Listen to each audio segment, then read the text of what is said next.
Hey everyone, this is Tyler from after the podcast recording, and I'm just here to tell you that it is my fault that we do not have a video for the first 10-ish minutes of the pod. I forgot to click record on our Discord voice chat, so that did not end up coming through, but I'm here now to tell you that you're going to hop in approximately 10-ish minutes into the pod, and we hope you enjoy. If you do enjoy this video, please feel free to hit like, subscribe if you would like to. It really helps out the channel, and we appreciate any comments, any questions you guys may have. So it's always fun interacting with everybody, and I hope you enjoy.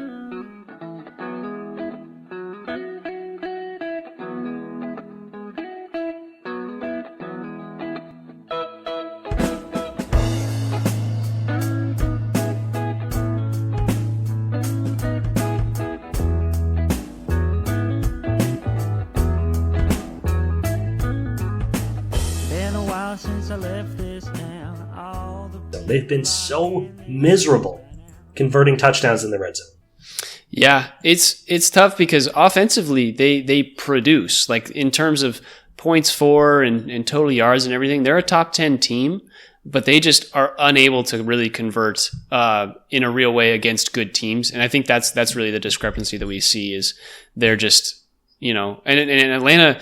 I thought Atlanta was a pretty good team, but it seems like maybe they're a little bit lower on the totem pole, and they'll be the sole winner of what is one of the worst conferences, or I guess worst divisions in all of football. But yeah, they really didn't perform well against the 49ers, even though it kind of felt like they did. They obviously performed horribly against the Bills. Like, I think this team is not built to beat good teams. And the more I think about this team, it's pretty sad. It's pretty abysmal. And I'm not necessarily excited for us to play all of the NFC North and get a little smacking. Yeah. I think the word is inconsistent. Yeah. Offensively, they've had games where they look, top 5 in the NFL. Defensively, they've had games where it looks like they could be top 10 in the NFL. They can never seem to play those games at the same time. And when they do, it's against lower end competition. Yeah. I'm not putting the thermometer in them just yet, but this next 3 games are against the 3 NFC West opposition. They got Rams, Niners, Cardinals. If they can go 2-1 over those 3, I'll change my tone and we can start talking about sneaking into the playoff as the 2 seed in the NFC West and the last wild card. That's possible. But they have to go 2-1. Because what that likely means is wins against the Rams and the Cardinals and a loss to the Niners. And if they can beat the Rams and Cardinals, they could do it again, and then you're looking at a team that could potentially finish, 10-7 or so. And that's a team that has a chance. If they go 1-2, or God forbid, 0-3 over the next 3, I will be ready to call them cooked. Yeah, I think honestly, if they even go 0-2 over the next 2, I think it'll be over from there. 4-6, looking at that schedule with 7 games left in the season, I think that would be kind of a death sentence for this team in a real way, which would suck for Mike McDonald and his first year as a coach, but not unexpected. I think coming into this season, we were likely pretty high on them, a little homerism, a little bias, but and the start of this season for the NFC West really surprised us in a real way. We start off 3-0 and we're like, oh, maybe this team has a real chance. But really, This schedule was front-loaded for us to be successful early. We should have honestly put some money on them to not make the playoffs at that point. Yeah, and the Pipers come due in a big way. 1-4 over the last 5. Not all of it. It's not that this team couldn't finish a game or 2 above 500. The problem is current wild cards. I'm excluding division leaders. Current wild cards are the Eagles at 5-2, the Packers at 6-2, the Vikings at 5-2, and the Bears at 4-3. All of those teams have better records than this Hawk team and have paths to finish better than they are currently. The NFC North has got to hurt themselves a little bit here, but don't be surprised if, 2 of those 3 separate. Maybe the Bears are the team that gets left behind. And then you've got, 2 wild cards in the North and the Eagles in the East. It's not looking good. The Niners and the Cardinals, somebody is going to come out of the NFC West. But a wild card will very likely not come out of the NFC West, which is the opposite of what we were thinking. We thought this was the division that could take 2 wild cards in the playoffs. So I don't think the Hawks can win the division, but if I was the Cardinals or the Niners or the Rams, it's not like they feel great about their playoff chances because all these teams are separated by half a game. It's going to be a bloodbath to see who ends up on top, and only top dog is going to make the playoff in this division. Yeah, I think the Vikings will round into... At the start of the season, we had kind of discounted them. I think the Vikings will fall off a little bit. They just lost, I think, their left tackle, and Sam Darnold is kind of... Granted, they've played a couple tougher games, but I think the Vikings are not going to be, the 5-0 monster that we saw from them early in the season. I also think the Bears, offensively, people didn't know it was going to come from Caleb, and I think he's slowed down the last couple weeks, and we're really seeing regression to, okay, this guy is in the NFL, and we can figure him out in terms of NFL defenses.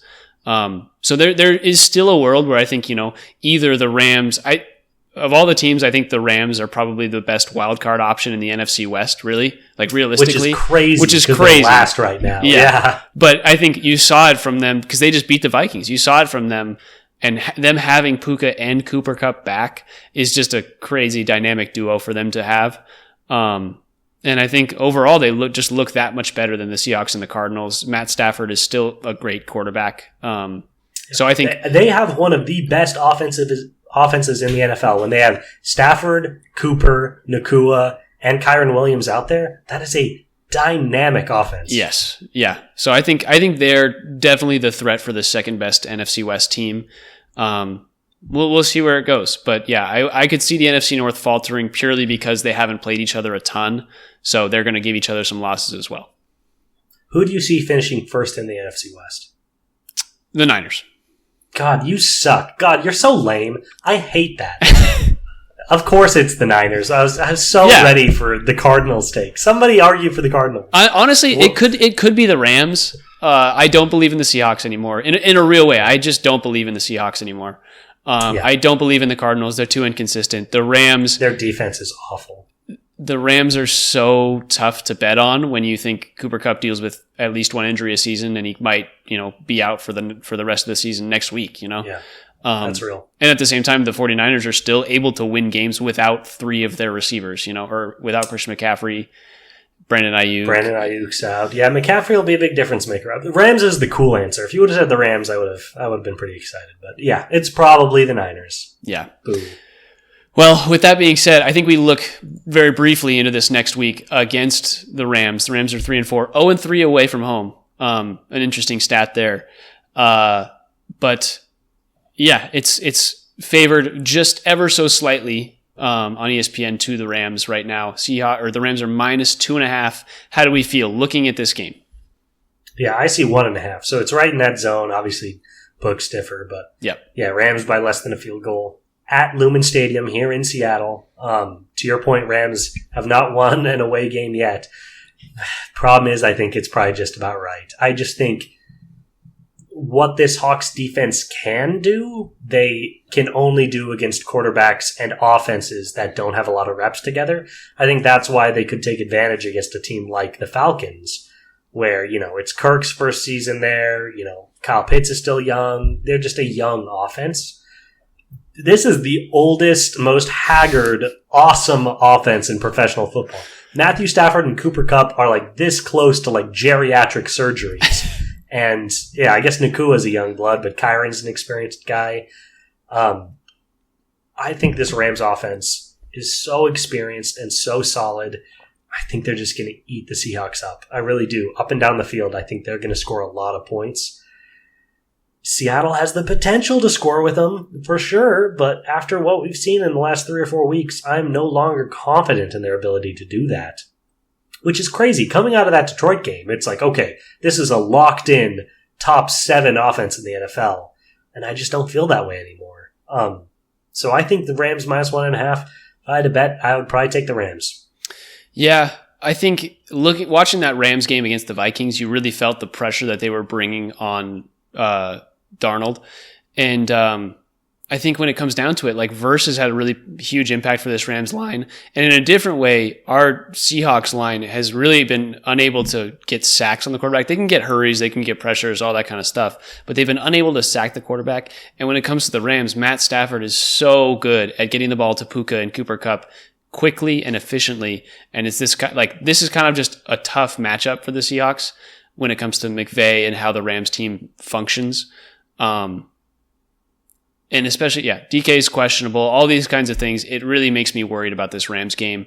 And, God, I would love to take the Seahawks, plus 1.5 points, but it would be tough to take as a value dog. That is not much value there. Yeah, that's my concern. And we'll get there, but yeah, that's my overall feeling. And like I said, these next 3 weeks are do or die.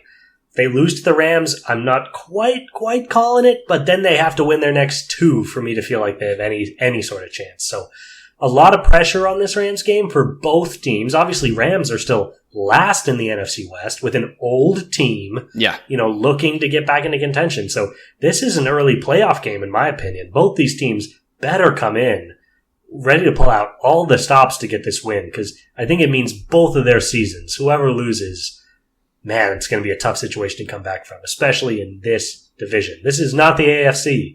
Nobody's panicking at 4-4 in the AFC, but This is not the AFC. It would be great to beat the Rams, make them trade Cooper Kupp away, and they could give up on their season, Yeah, give them to us.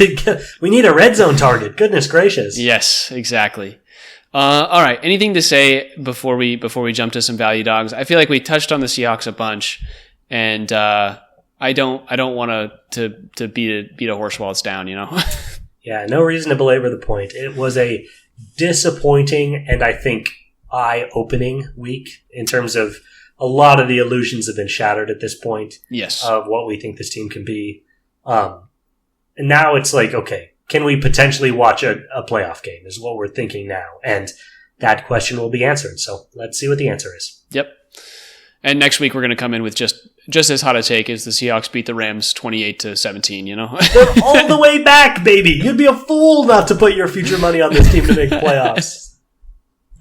All right, let's jump to value dogs. John, last week, value dogs, or underdogs against the spread, they go 8-8. They actually have a relatively fine week. Brings their total average on the season up to 46.2%. So how do we do, though? What about us? How do we do? Here's where we're getting at. We kept pace. John goes 2-1.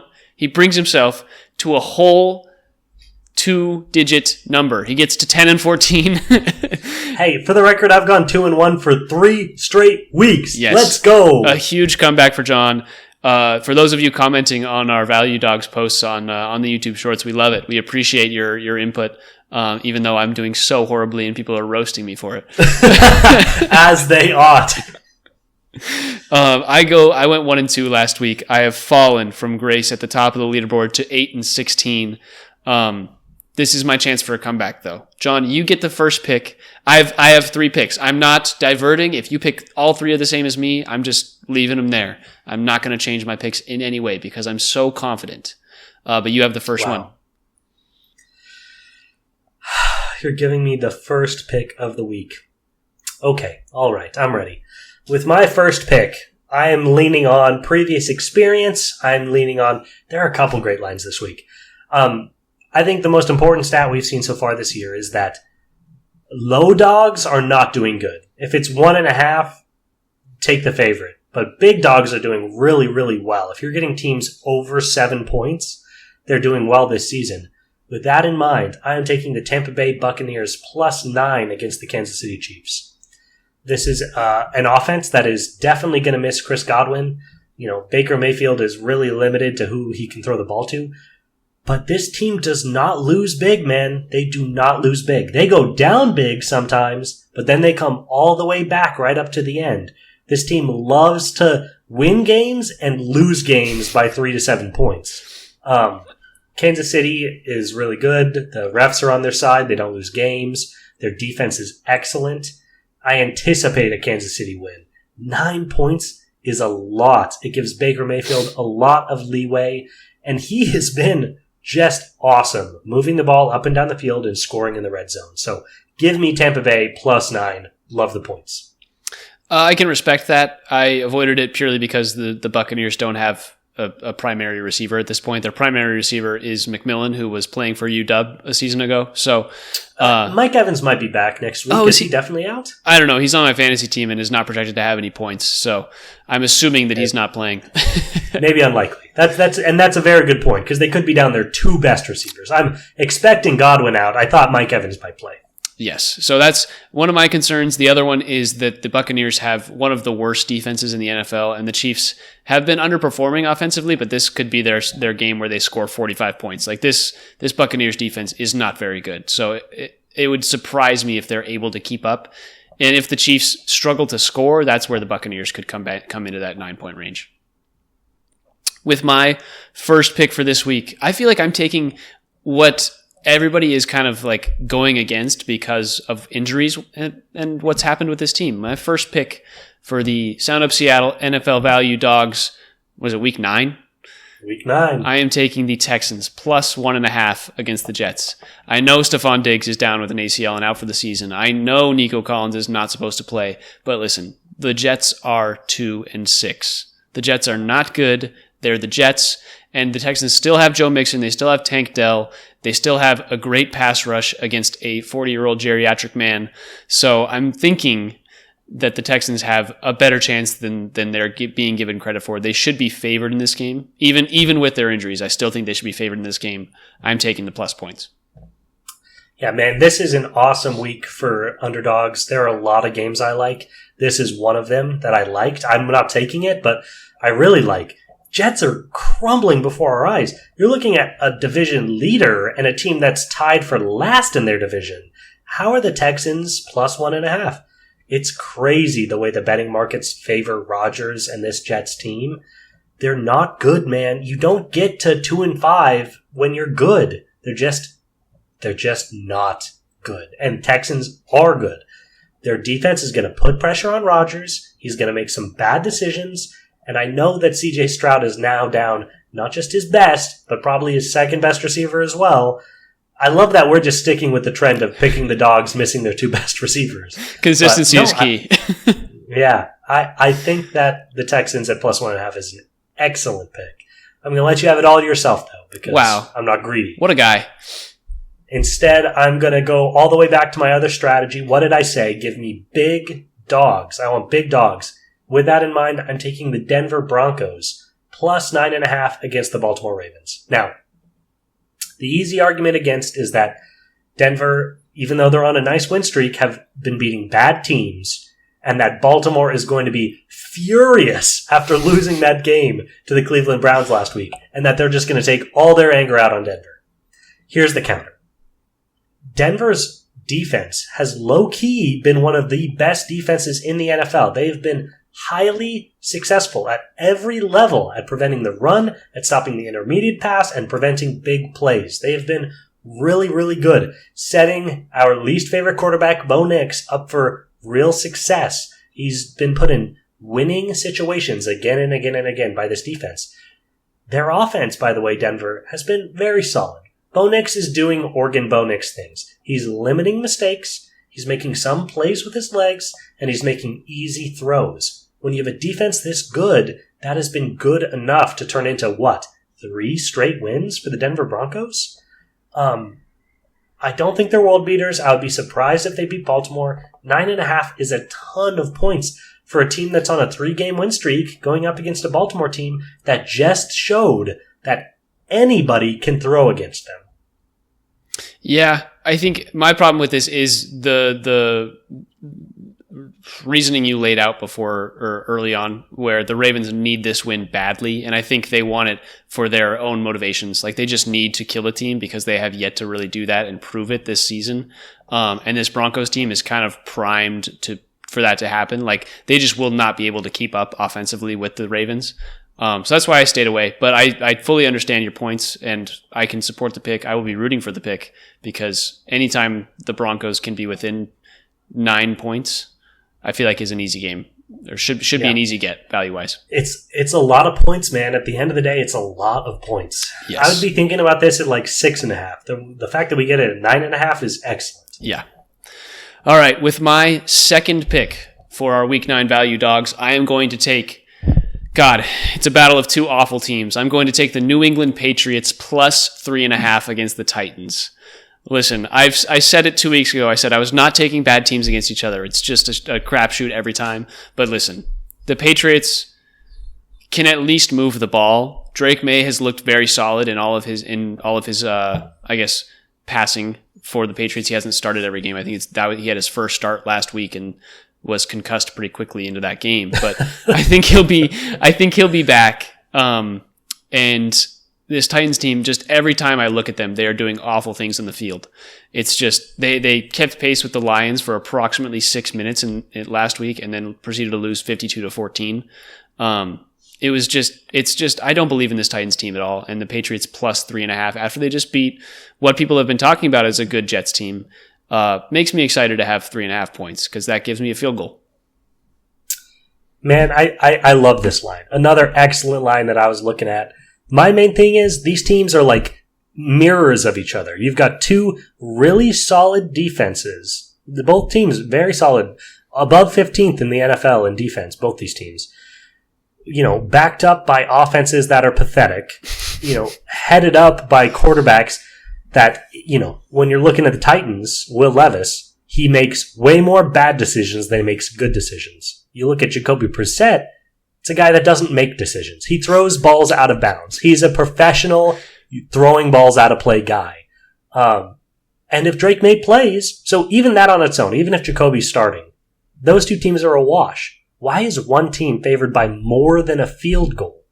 If there's ever been a field goal game in my life, it's been this one.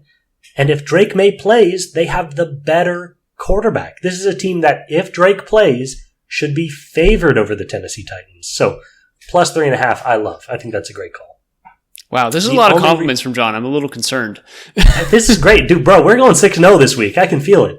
The only reason I'm not jumping on either of your excellent picks is that you've left me the 3 best picks in the draft. I got both of my plus 9 or more.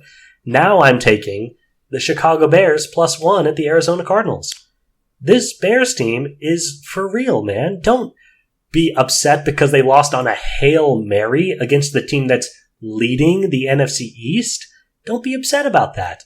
This Bears team is 4-3. They should be 5-2. They're plus 1 playing a team with the worst defense in professional football and an offense that is sometimes good. The Bears team is the team with a top 5 defense in professional football and an offense that is sometimes good. There's a difference between these two teams. I cannot understand for the life of me why the Bears are not favored to win this game. Their offense is basically the same as the Cardinals as far as I'm concerned. They have games where they look excellent and they have games where they look terrible. But the difference is the Bears defense is so good. People were freaking out about that game and obviously about the Hail Mary and how crazy that was. This Bears defense completely shut Jaden Daniels down. Nobody all season has been able to shut this kid down. The Bears defense had held him to, 13 points or so before he hit a crazy 50-yard tipped Hail Mary into the end zone. I understand it was stupid. I understand they made mistakes. This defense is for real. This is such an easy line. Liquidate your savings, people. Do it. Pull your kid out of college. Take their tuition money. You'll pay for an extra semester next year. No, those are all great reasons. I saw this line, and the only thing that scared me about it was that Kyler Murray is feels a little bit more slippery than Jane Daniels. But you're totally right. The Bears were able to contain Jane Daniels last week, and the only reason they lost was the Hail Mary. I will say the Bears offensively looked pretty abysmal. The only reason they were able to score was because DeAndre Swift had the 56-yard touchdown. And then they kind of got one a little bit in not necessarily garbage time, but in the last 2 minutes to save the game. The first half was atrocious offensively for the Bears. Yeah. And they've been struggling, I think, for the last couple of weeks offensively. So I think that's why there's some concern here. Like they weren't favored last week either. So we'll see. But I love the line. I think this is a great one to pick. And I could definitely see the Bears winning this game. Quick to address that point. You're 100% right. Any team with any semblance of a pass rush makes this Bears offense look bad because their offensive line is so bad. Yes. Arizona has no pass rush. Nah, totally fair. Caleb Williams will not be hurried by this Arizona team. That's it. Totally fair. With my third, this is the last pick of the Value Dogs, isn't it? We didn't even overlap. I said I wasn't going to divert. This is amazing. It's been so complimentary too. We're both just doing a great job over here, you and I. It's a big Value Dog week, honestly. Underdogs are huge. With my third and final pick of the Week 9 Sound Up Seattle Value Dogs, I am going to take John's Indianapolis Colts again, +5 against the Minnesota Vikings.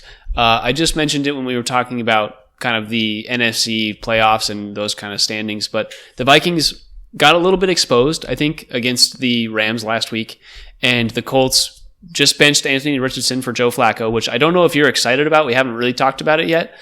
Daddy Joe.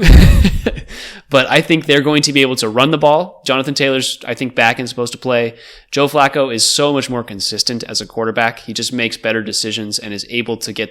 Anthony Richardson has a 44% completion rate. Like, he can't get the ball to receivers. So I like this Colts team, and they were able to hang within 5 for the 5.5 against the Texans last week. And I kind of equate the Texans and the Vikings right now, but the Vikings just lost their left tackle, like I said. So I think it's going to be a tougher game for the Vikings and a tough stretch for the Vikings after a hot start. So I'm excited for this Colts line. You know, that's fair. This line still makes me nervous. I think the Vikings are a much better team, but Joe Flacco is a way better quarterback than Anthony Richardson. And to answer your question, as a Colts fan, I think I'm glad on this for both ways. One, I want to see the most competitive team play, and that is absolutely without question when Joe Flacco is our quarterback. And two, I'm not sure what these NFL teams are about when they say we need to give these guys all the reps they can handle right now. Jordan Love is benefiting from having not been thrown into the fire as a wee babe and having a chance to grow. Anthony Richardson has shown us he is not ready for that fire. You brought him in the first place because he is like all raw talent and skills that you need to refine. Why don't we take a year to refine that? You know, he obviously needs it. So I think this is a great call. It should be Joe the rest of the year as far as I'm concerned. And he makes their offense way more deadly. Their defense has been playing way better in recent weeks. This is a sneaky line. It still scares me because one team, in my opinion, is obviously better than the other. But this is the kind of game where it's like, oh, Colts win by 1? Huh, that was kind of weird, you know, but you're not surprised.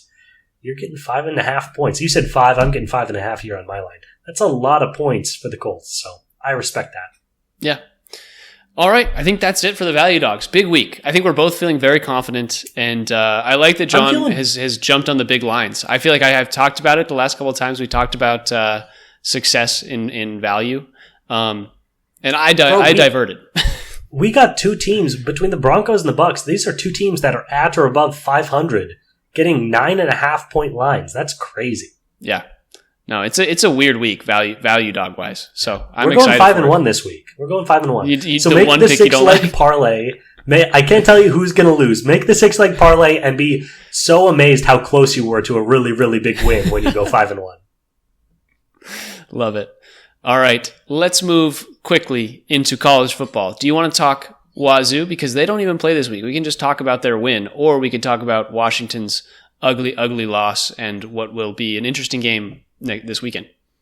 Let's talk UW so we can end on a high note. Deal.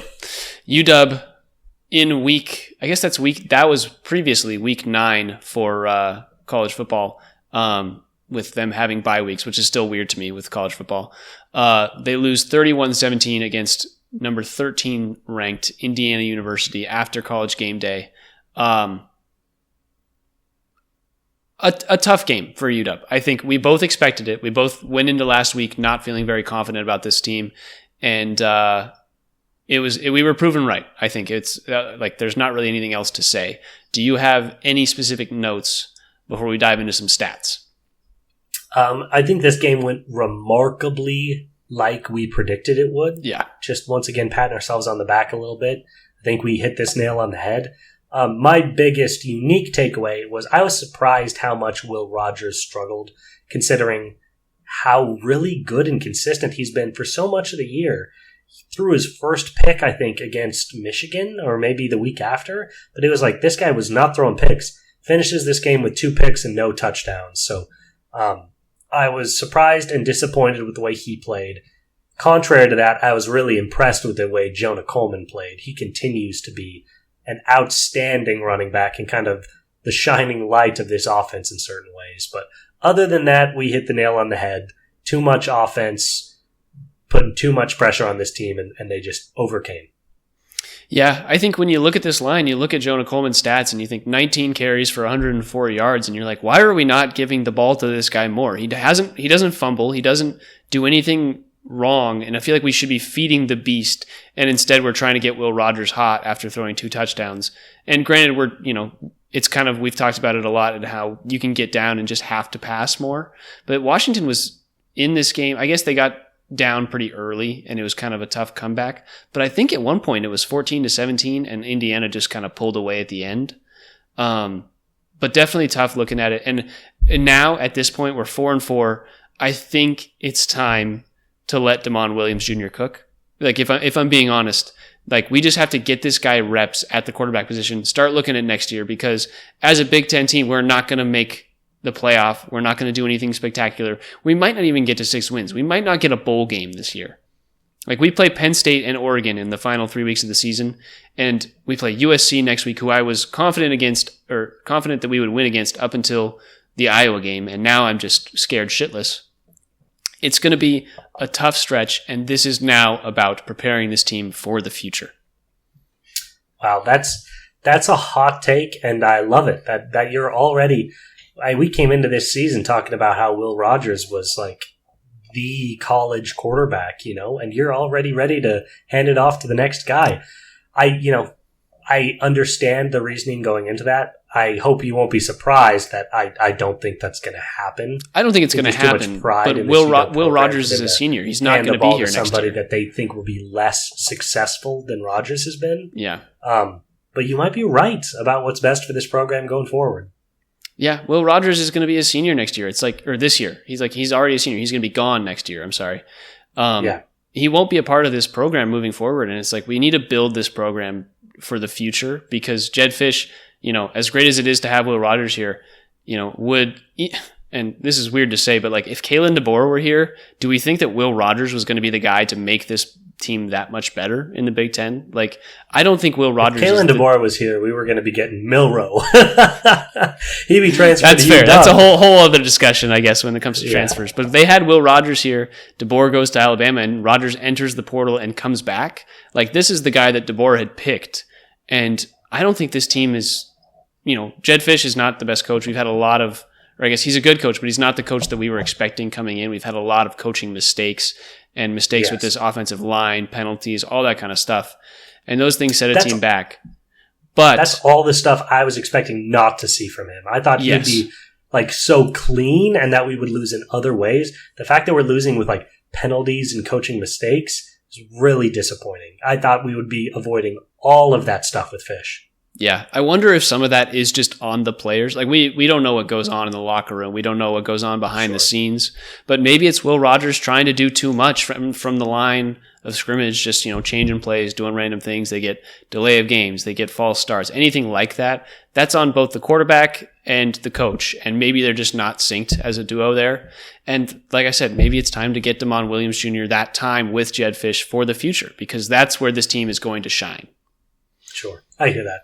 Or, hopefully maybe they can just, obviously they've played a tough schedule. They just lost the number 13 team in the country. In my opinion, a team that's better than number 13 and should be a college football playoff team in Indiana. So they've got USC and UCLA left in games where they could potentially be up big. And maybe that's a natural place to get Williams in to get some reps. The problem is the other last 2 games they're scheduled are the number 1 and number 3 teams in the country. It's like, no, you need Will Rogers at the helm. You need a steady hand. Those are going to be loud games. They're going to be intense. I wish I was looking forward to these last 4 weeks more than I am. What I want from this team is them to actually get a lead and then be able to hold it. Like, I just want them to score a touchdown with Coleman and then just be able to run the ball, because they pass so much. And I don't think Jedd Fisch wants to do that. I think we've seen Jedd Fisch at this with Arizona really rely heavily on the run game and then have one good receiver and be able to work that. And I just don't think that this team was ready for this type of offense. I think they've been behind every single game basically, and they have to throw more than they want to. You have to establish the run game. And Coleman is a running back that you can do that with, but they've just been unable to do it. It's been so disappointing. There is nothing. We've talked about this. I say this all the time. I say there's nothing more frustrating too much because there can't be that many things that are the most frustrating. But one of them is having a dominant running game behind a dominant running back and not being able to lean on it. Because between your defense and between offensive mistakes, you're constantly behind. It's so true. This team, this Washington team, the way it's built, should be a run-first team. Jonah Coleman has been so good, but they can't lean on him the way they need to. It's very frustrating. Yeah. And I think, we kind of got off track with the Indiana discussion versus just talking about the team. So I think we hop on that real quick. Jeremiah Hunter had a decent game. Kaleki Latu had a decent game. Both of those guys are tight ends. Our tight ends looked great in this game. Giles Daxon had 2 catches for 11 yards, and they got him involved because he was able to score a touchdown on a rushing play. But this team was not able to pass very well at all. It was a lot of checkdowns in this game against Indiana, and their deep threats were pretty lackluster. And I don't know if that's because of Will Rogers. I think personally it's because of the offensive line and their inability to buy Will Rogers time. So I just think this team is not built for the passing game and playing from behind. And when that happens, you can't really go anywhere from there. You gotta rebuild a little bit. Yeah. An underrated aspect of what you're talking about with those tight ends too is the way that in football, when you have dual threat tight ends, and that means tight ends that are talented blockers as well as route runners, how well tight ends complement your running game. And by that, what I mean is both of those guys are more than capable of blocking up the line of scrimmage, which really helps Jonah Coleman bust out some really solid 7 or 8 yard runs, which brings the defense up, which means now those tight ends feign a block and then run up a seam, and there's nobody there because everyone's coming up to try to block the running game, and then you hit the tight end for 16 yards. So next time, you've got your linebackers sitting in position trying to cover those seams with the tight ends, and it opens a hole for Jonah Coleman. And it's this really nice cyclical, helping, one person help another type of situation with your running game and your tight ends. It's got me thinking that maybe UW's biggest problem is that they're kind of trying to coach and in certain ways trying to build a team that can replicate last year's, attacking down the field, dominant quarterback, dominant receivers offense. And maybe their best offense is tight ends and running backs, and maybe they overcommitted to the wide receiver and quarterback position.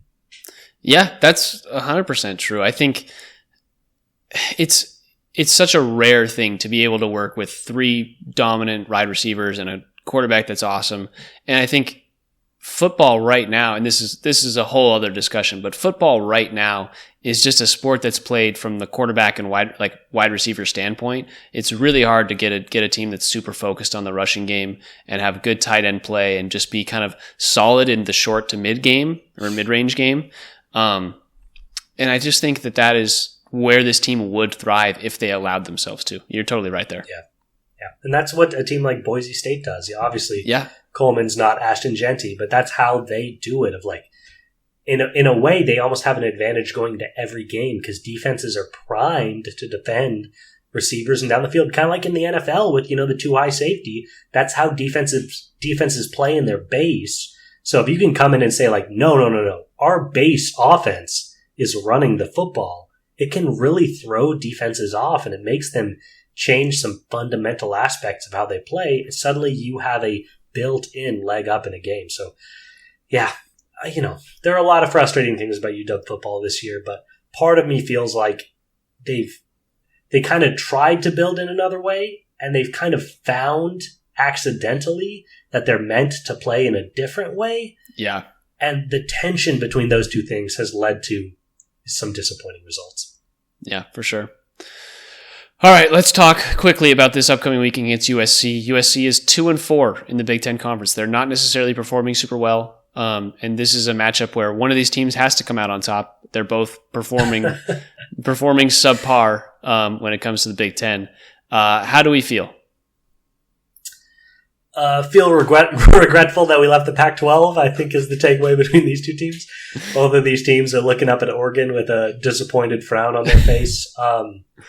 Yeah, this is a team where, as you said, one team has to come away. And honestly, I feel pretty good about UW in this matchup. The one thing they've proven capable of doing is taking care of lower caliber teams. I think USC's offense will not be capable of putting the pressure on UW's offense that some of these last couple teams have been. And if UW's offense is comfortable, I still think that they are dangerous. Mostly to the point that we're talking about. They have a good running game, really good tight ends, a solid quarterback and wide receivers, no matter what you think about them. And their defense can do enough. I think they could be better than USC on both sides of the ball. I feel pretty good about UW. And this might be the last win of the year, so I better feel good about it. We will beat UCLA. UCLA is so bad. I want UW to treat this as a Big Ten game. I want them to run the ball and be super great defensively. That's all I want from this team. Establish a lead, make this game go quickly. I want this to be a 2.5-hour game where USC's defense is on it for an hour and a half, and just enjoy that presence and be what the Big Ten wants its teams to be, because we've proven that we can't do anything else. Put on Michigan helmets for a week. I don't care what it takes. They can play that way if they force themselves to, and I think they could find success. Yeah. So I think the matchup predictor is kind of crazy because USC is favored 67.6% of the time apparently, and the spread is minus 2.5 points in USC's favor. So it's definitely an interesting matchup, but I do think UW can come out on top here if they play this well. Fair enough. All right, let's jump to Wazoo, the 22nd ranked Washington State Cougars. We're excited. They finally broke the top 25. They're 7-1. Huge season for them so far. Off a tough game, honestly. 29-26 against San Diego State. John Mateer accounts for 4 touchdowns of the 4 touchdowns that were scored. And that's all of them. That's all the touchdowns. He goes 21 carries for 42 yards, so not really efficient in terms of rushing the football. And then he's got 19 completions through 27 attempts. Mateer obviously is just kind of the do-it-all guy. We've been talking about it all season. Anything big to note about this game, John?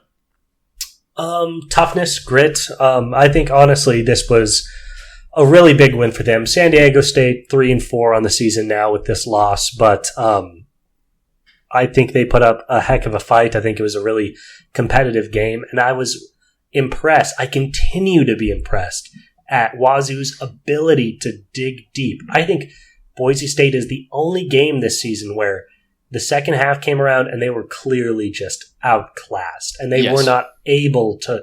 They were physically unable to rise to the occasion in that game. But in every other game this season, Wazoo has proven able to rise in big situations and pull away when you think they aren't going to come back. This is a team in this game against a talented San Diego team. They were up 14-6 in the second quarter before allowing 3 straight touchdowns by San Diego State. They were down 26-14 with 13 minutes left in the fourth quarter.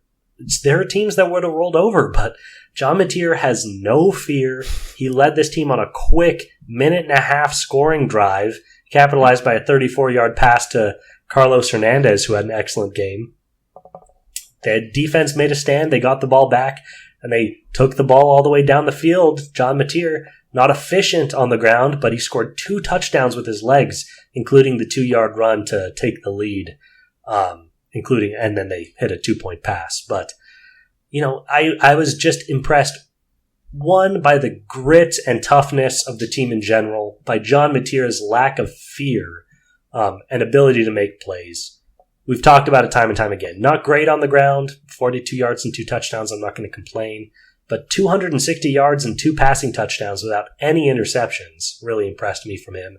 And then their defense, allowing 3 straight touchdowns to San Diego State is not what you want to see, but they came up big in the fourth quarter in those last couple of drives to get timely stops and make this comeback possible by Wazoo. So my big takeaway was they rose. They rose to the occasion. Yeah. Also a big bend don't break type of game from the Washington State defense. San Diego State was able to outclass them in yards passing and yards rushing. They had, I think, 50 more total yards. And Wazoo, San Diego State came away with 3 field goals early on in this game, and that's just kind of what they had to settle for because Wazoo was able to stop them when they would get into the red zone there. So really good game, I think, overall by this Wazoo defense against what was an effective San Diego State offense. Like I can't fault them. They kind of played that like UW did against Wazoo, and Wazoo was able to hold on to it just like they were able to do against UW. So a nice game for them, and we are hoping to see them continue to push their way towards that college football playoff game. Yeah, and you know what? The fact of the matter is this was their last biggest hurdle to end the season undefeated because in the Mountain West, obviously tops is Boise State, and they got eaten alive by Ashton Genty. But next up is Colorado State, San Jose State, and Fresno State. Wazoo got the wins over San Jose and Fresno State. And then next up is San Diego State. Wazoo got that win tonight. Utah State. I think you're looking at basketball. I did this last week, buddy. I think you're looking at basketball. No. I'm looking at their standings right now. Oh, you're looking at their standings. I'm sorry. I thought you were looking at their No. I'm talking about Mountain West standings currently, Gotcha. right now. Boise State is number 1, and then I think it's San Diego State number 2, Fresno State, San Jose State. So yeah, they didn't play Colorado State, but other than that, they've beaten or lost to all the top 5 teams in the Mountain West. Utah State is a much easier win. Utah State is not as good as they've been in recent years. New Mexico is not good. Neither is Wyoming. So 3 of their last 4 should hypothetically be easy wins. All that leaves is the Pac-12 championship game against our Oregon State Beavers. For this team to go undefeated, you know what? Getting up to number 22 is so big for them right now. We said this was the week that they could do it, and they finally did. And it's so big for them because once you have that number next to your name and you continue to win games, you can the climb. Yankee has no choice but to continue to let you climb. That number's next to your name now. People are going to be seeing wins. They're going to be seeing other teams lose. That number has to climb. The number that they're looking for is 12. They need 4 wins and a little bit of luck to get there, but I think they can. Yeah, I think, this Pac-12 championship game is as big as it will be. Oregon State's not really that good this year. They're 4-4 at the moment. And Wazoo's got a pretty easy cakewalk of a schedule to finish out the season. This was, I think, looking at it, this was their big week. They've got a bye this upcoming weekend, and they'll play Utah State next weekend. So we'll really dive into that game, I think, next week. But for now, I'm excited for this Wazoo team. I agree with you. They're going to climb as long as they keep winning. They could definitely end up, if they end this season 11-1, like there's no reason that they should not be in the top 12 teams. Yeah, and I do think they still need a little bit of luck, and they need a good friendly push from the committee. But the good news is Big Crimson's a favorite of college football. Every single game day you're seeing Big Crimson fly behind the stands. I think this is a team, especially with a quarterback as fun and dynamic as Mateer, you want in the college football playoffs. You want to see them out there. So, they still need some dominoes to fall to get there, and they need to do the most important thing, which is take care of business the next 4 weeks. But I think there's a really good and interesting chance that this team could do it, which is, so fun. One of a million reasons why I love the 12-team format. I screw you if you miss 4 teams. It's so dumb. 12 is going to be way better. I'm hoping for this Wazoo team. You've been attacking the fans of NIL or anti-NIL, and now you're saying screw you to you're attacking the old fans. Yeah, correct. Just die and get it over with. It's a new generation, and we're deciding what we want. Pro NIL, pro 12-team playoff. Eat it. All right. With that, I think that's it on the football discussion. Do you have anything else you want to say? No, I'm all burnt out. I just gave all my energy on that last rant. Yeah, we've been talking for approximately 2.5 hours at this point, so we hope it's not super obvious. Next discussion point. We got to talk Kraken. The Kraken, since we last talked, have gone 1-2, losing a tough game to the Jets that I think went into overtime where they lost, losing to the Hurricanes, and then beating the Canadians I think that was yesterday, 8-2. So a nice smacking, a nice +6 to their goal differential there in that one. How are we feeling? I feel good. As far as things go, 2 pretty good losses followed up by a dominant win. Canadians are not very good. They're 4-5. We'll take the dub. Yeah. But we were talking about how in the Western Conference, the Jets are currently tops of the Central Division. They're 9-1. And we got them to an overtime game, and, we lost in overtime. So it stinks. It would have been fun to get, 2 wins against 2 division leaders, but an overtime loss to the Jets is a good feeling for this team. And then the Hurricanes, man, if you go over and look at the Metropolitan Division, the Hurricanes are currently 4th at 6-2. They've got the 6-4 Devils, who are somehow in first place, I guess just because of goals scored. Then the Rangers are 6-2, the Capitals are 6-2, and the Hurricanes are 6-2. So the Metropolitan's just brutal right now, but that Hurricanes loss is not a bad loss. So overall, I'm feeling as good as I think you can feel coming off a 1-2 stretch. Yeah, that's totally fair. I think another note from that is against the Jets, obviously that game went into overtime. Matty Beniers was able to score 2 goals and had an assist. That was Matty Beniers' kind of show-up game. We had been talking a lot about how he hadn't produced a ton offensively. Agreed. And he's been doing pretty well since then. I think he's got the 2 goals, and let me make sure I'm saying this right. 2 goals and 4 assists for a total of 6 points. He's really climbing the Kraken's leaderboard in terms of contributing. God, it's getting hard to talk. It's 11:45 at night. But yeah, this team is rounding into form. Obviously, with all of the goals that they've been scoring, they're looking pretty good offensively. The question will be, can they continue to do this against teams that are better and have a stouter defense like the Hurricanes and the Jets? Yeah. The 1 goal outing against the Hurricanes was not necessarily disturbing, but unfortunate. Jared McCann resulting with our 1 goal there. But the 8 goal showing against the Canadians is very encouraging. They were all over the Canadians from the get-go. 4 goals in the opening period. Shout out to Brandon Montour on the hat trick, the 3-goal, 1 assist game against the Canadians. He was excellent. It's still early in the year. Hopefully we can start securing more wins against these top division teams. But for now, we got a nice stretch coming up. We got the Maple Leafs, the Senators, and then the Bruins and the Avalanche. So hopefully we can get some easy wins here. And just get a little bit above 500. We're currently 5-4-1, which is, if you're an American, 5-5. Overtime losses are still losses. But we've played a pretty tough schedule so far, and a lot of our losses have been encouraging relative results, so room to grow. Yeah. All right. Last but not least, we have the MLS playoffs bound. I guess they've already played a game. The Sounders. They are playoffs in. Yeah, I don't know. I didn't know what to say, man. The thoughts are really not flowing as easily as they were 2 hours ago. The Sounders win their first game against Houston in penalties. We said this last week. It was going to be a low-scoring game, and my God, it was 0-0 after 90 minutes of play and extra time. So they go to penalties and end up winning 5-4 in penalties, which was awesome to see. Good for them. They play next on Monday, November 3rd. Any thoughts, John, about this Sounders team going into next week's game? Yeah, huge win. This game played out. Man, if we were half as good at predicting value dogs as we were about just like general team situations, we would be amazing, because I don't know how many times I can say that this went just about exactly like we predicted it would. Yeah. In terms of 2 excellent defensive teams that really showed up to play. 0-0 through regulation, went to penalties, and Seattle ends up winning 5-4. Love to get the penalties win. Would have loved to get a goal in there earlier, but we take what we can get. Drew the red card in the 66th minute. That was helpful.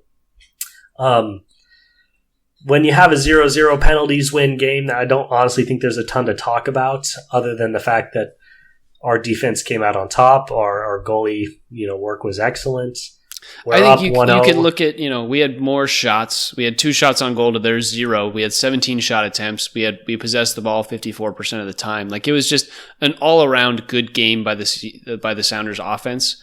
And I think in general, their goalie played really well, but we were able to really manipulate this game from the offensive perspective. We had 8 corner kicks and we're unable to convert. Like, that's eventually going to turn into goals. And so I think we'll see, at least 1 or 2 coming into the next game because they'll figure out how to attack this Houston defense. Yeah, that's a great call. And, I was being a little short with just saying 0-0 because you're right. In terms of offensive control, we did control the game. Yeah, we had more than double their shots, infinitely more shots on target. Yeah, 8-1 in terms of corners. That's a team that is controlling the offensive side and failed to, turn that into goals in regulation. If this would have been a 4-5 loss in penalties in overtime, it would have been a devastating loss because this team controlled so much of this game. So I should say good job doing what you should have done with the way they played, which is pull out the win. But we'll see going forward. Houston still has an excellent defense. For all those shots on goal, their goalie's excellent. He didn't allow anything until the penalties came around. So I'm now confident, this is a best of 3. Houston's going to have to win the next 2 against arguably the best defense in the MLS. It sounds like a tall order to me. But, shout out to the Sounders for putting themselves in a good situation to advance to the next round. I don't even want to talk about the next round. I'm not there yet. We'll get there when we get there. That's at least a couple weeks away. Yeah, I'm not emotionally prepared for that conversation. All right. Is that it? Did we do it? Did we get through 2.5, 3 hours of podcasting?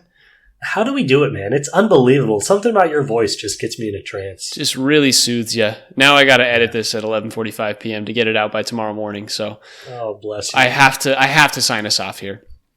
So, for John Carey, I'm Tyler Cartwright. This has been the Sound Up Seattle podcast. If you enjoyed this episode of Sound Up Seattle, please feel free to give us a follow on Spotify, Apple Podcasts, or wherever you're listening. I didn't tell John this, but I forgot to hit record on the video until like 10 minutes into the pod. So we're going to be missing the first 10 minutes of Seahawks discussion. Go to the Spotify. Listen to the podcast instead of just watching, Creeps. But stop staring at us. You will be able to catch most of this pod on YouTube as well. Feel free to hit that like, subscribe if you would like to, and you can find me. Or no, we haven't even given the pod information. You can find Sound Up Seattle on Twitter, TikTok, and Instagram, all at Sound Up Seattle, all lowercase, all one word. You can find us on YouTube at Sound Up Seattle. You can email us your questions, comments, concerns about why this is happening so late. What are we doing with our lives that we have to record podcasts at midnight? At soundupseattle@gmail.com. God, it's really hitting me here. You can find me, Tyler, at TyCart50, everywhere that's important.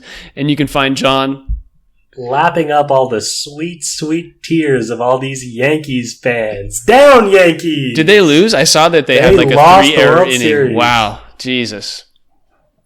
We had to record this podcast. It was more important than the World Series. Far more important. I guess with all that being said, I can't even say go Cougs. I was ready to go Cougs. Go Cougs! They're a whole 2 weeks away. I got to give it to the Dogs. Go Dogs.